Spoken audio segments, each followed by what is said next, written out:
if I were moving in the next 6 months, here's what I would do with my own home to prepare it for sale. The first thing I would do is definitely repaint.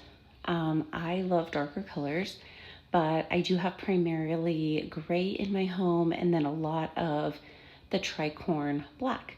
But you have to remember, just because you love something doesn't mean the buyers today are going to love it. So I would paint everything back to probably either Alabaster by Sherwin-Williams or Swift Coffee, and I would go with that. And then I would keep my staircase the white, but I would refresh the white paint, and then I would paint all of my baseboards. I'd stick with the white, but I would repaint them because no matter what, they just start to look dirty.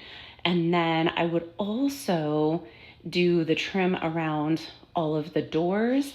I would paint all of my doors, and especially the door that leads from your garage to your home. In there, if you have dogs, it always gets all scratched up, or even just from kids or from your shoes or whatever it is.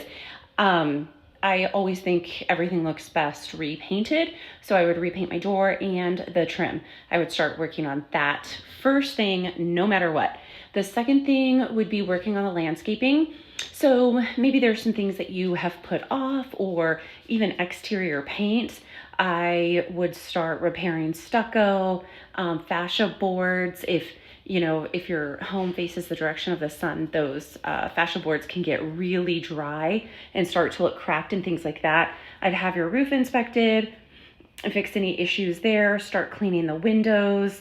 Definitely focus on the exterior because that is, people's first impression when they're coming in. I would do any big landscaping in advance and then save smaller landscaping for, a week before photos and things like that.